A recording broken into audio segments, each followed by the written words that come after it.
কই কই ওই দাদু কি খাচ্ছে? মুলোর টক খাচ্ছে।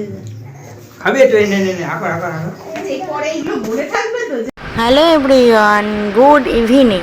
তো সন্ধ্যাবেলা আর আমি এখনই ভিডিওটা আপলোড করব, তার জন্য গুড ইভিনিং বলে দিলাম। আর প্রথমেই বলে দিচ্ছি, এটা হচ্ছে শীতকাল ছিল, মানে খুব শীত না, শীতের শেষের দিকে। তো আমার বাপের বাড়িতে শীতের শেষে খুবই ঠান্ডা, আমার বাপের বাড়িতে খুবই ঠান্ডা থাকে। আর এইটা একদম শীতের শেষে। তো আমি যখন তখন বাপের বাড়ি গেছিলাম, তো এই ভিডিওটা আমার করা হয়েছিল, বাট ছাড়বো করে দেওয়াই হচ্ছিল না।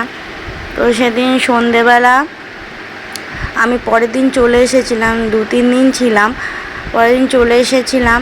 আগের দিন ছিলাম কারণ ভাইয়ের বার্থডেতে গিয়ে এই ভিডিওটা করা। তো তোমরা তো জানো বার্থডের ভিডিওতে দিয়েছিলাম। তো তারপরে এই ভিডিওটা আমি আপলোড আর করা হয়নি আমার, তার জন্য এখন চোখে পড়লো তাই আপলোড করে দিচ্ছি। তো দেখো, চিকেন পকোড়া খাবে বলে আমার ভাইয়ের বউ খুব, এই পকোড়া বলছি থরি, মোমো, ও খুব বাহানা করছিল। আর ভাই বলছিল পকোড়া খাবো। তো আমি ভাইকে বলেছি পকোড়া তো এর আগেও করেছি, তো মোমোটাই করি। তো ওর বাপের বাড়িতে বিয়েতে মোমো স্টিম পেয়েছিল, তো সেটাও নিয়ে এসেছিল। আমি মোমো বানাতে পারি শুনে, তো সেটাতেই করে ফেললাম। তো দেখো আমাকে হাতে হাতে সব গুছিয়ে দিয়েছিল।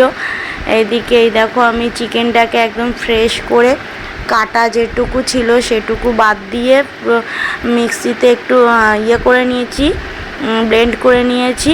তারপরে লেবুর রস, গাজর কুচি, পেঁয়াজ গ্রেট করে নিয়েছি, আদা গ্রেট, রসুন, লঙ্কা পরিমাণ মতো। আর এইদিকে আমি একটা মশলা বানিয়ে নিয়েছিলাম, স্পেশাল মশলা।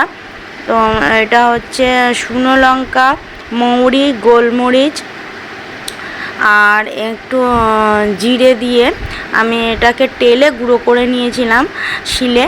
তো সেটাই দিয়ে দিলাম। আমি লবণটা এই সময় দিইনি, পরে আমি দিয়ে দিয়েছিলাম, এটা স্কিপ করে গেছি।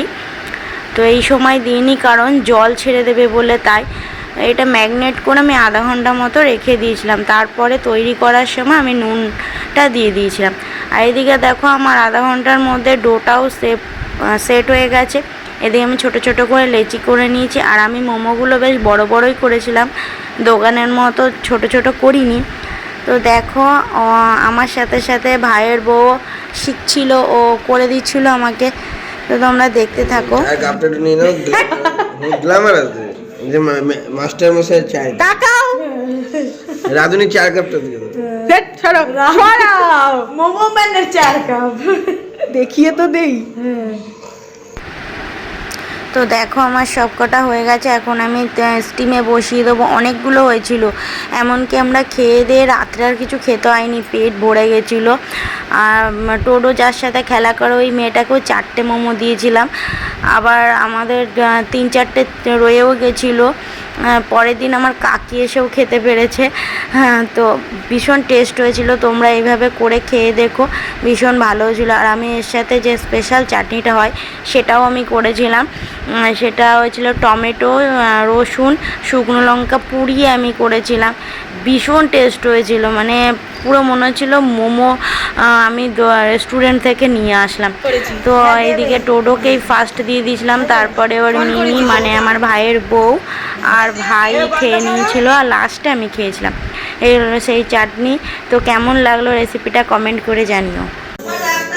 হাই, তোমার মোমোটা খেয়ে কেমন লাগলো? নিজেরটা কি করে বলবো, তোমরা বলো কিরকম লেগেছে। খুব টেস্টি হয়েছে, খুব টেস্টি কিন্তু হয়েছে। খাওয়ার সময় বলেনি, খাওয়ার সময় বলেছিল না, এখন খেয়েই গেছে। এখন সেটা বলে দিলাম, খুব টেস্টি হয়েছে। কাশিদার নাম্বারটা